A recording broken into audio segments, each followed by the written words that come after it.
പൊതുസ്ഥലങ്ങളിൽ അതീവ മാരകമായ റൈസിൻ വിഷം കലർത്തി കൂട്ടക്കൊല. വിദേശത്തുള്ള ഐസിസ് ഹാൻഡ്ലർമാരുടെ കീഴിൽ ഗൂഢാലോചന. ചൈനയിൽ MBBS പഠിച്ച ഡോക്ടർ ഉൾപ്പെടെ 3 പേർക്കെതിരെ NIA കുറ്റപത്രം.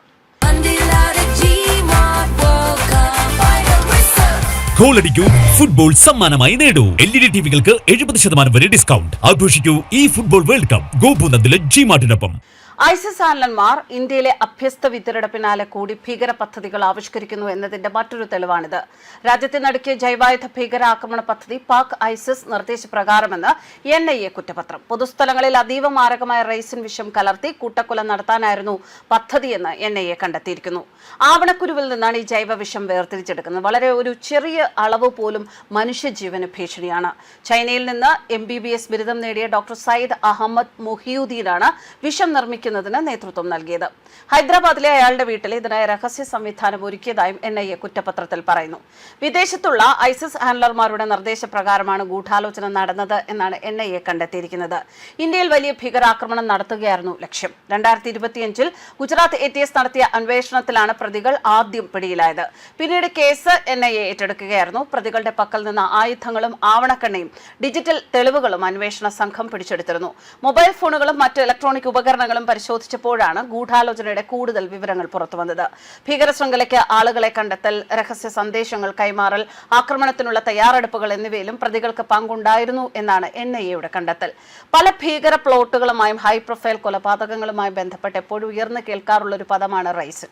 എന്താണ് റൈസിൻ? എന്തുകൊണ്ടാണ് ഇത് അപകടകരമാകുന്നത്? ആവണക്ക് എന്ന ചെടിയുടെ കുരുവിൽ നിന്നും വേർതിരിച്ചെടുക്കുന്ന അതിശക്തിയേറിയ ഒരു വിഷവസ്തുവാണ് റൈസിൻ. ലെക്റ്റിനുകൾ എന്നറിയപ്പെടുന്ന പ്രോട്ടീൻ ഗണത്തിൽപ്പെട്ടതാണിത്. ആവണക്കിൻ കുരുവിൽ നിന്ന് എണ്ണ എടുത്ത ശേഷമുള്ള പിണ്ണാക്കിലാണ് ഈ വിഷം കാണപ്പെടുക. പൊടിയായോ ദ്രാവക രൂപത്തിലോ ചെറിയ തരികളായോ ഇത് വേർതിരിച്ചെടുക്കാം. സാധാരണ സാഹചര്യങ്ങളിൽ റൈസിൻ സ്ഥിരതയുള്ളതാണ്. 80 ഡിഗ്രി സെൽഷ്യസിന് മുകളിലുള്ള ചൂടേറ്റാൽ ഇതിന്റെ വിഷാംശം നഷ്ടപ്പെടും. ഭക്ഷണത്തിലൂടെയോ ശ്വസിക്കുന്നതിലൂടെയോ കുത്തിവയ്പ്പിലൂടെയോ തൊലിയിലെ മുറിവുകളിലൂടെയോ റൈസിൻ ശരീരത്തിൽ പ്രവേശിക്കാം. ശരീരത്തിൽ ഇത് കോശങ്ങൾക്ക് കനത്ത നാശനഷ്ടമുണ്ടാക്കും. ഉദാഹരണത്തിന് ഉള്ളിൽ ചെന്നാൽ ദഹന സംബന്ധമായ പ്രശ്നങ്ങളും ശ്വസിച്ചാൽ ശ്വാസകോശ ബുദ്ധിമുട്ടുകളും ഉണ്ടാകാം. റൈസിൻ വിഷബാധ അപൂർവമാണെങ്കിൽ അതീവ അപകടകരവും മാരകവുമാണ്. ഇതിന്റെ ലക്ഷണങ്ങൾ അതിവേഗം പ്രകടമാകും. അതായത് ഛർദി, വയറിളക്കം, ചുമ, തൊണ്ടവേദന, കുത്തിവയ്പ്പെടുത്ത ഭാഗത്ത് നീർവീക്കം എന്നിവയാണ് പ്രാഥമിക ലക്ഷണങ്ങൾ. ഈ വിഷബാധ ഗുരുതരമാവുമ്പോൾ അത് ആന്തരിക അവയവങ്ങളുടെ പ്രവർത്തന നിലയ്ക്കലിനും മരണത്തിനും വരെ കാരണമാകാം.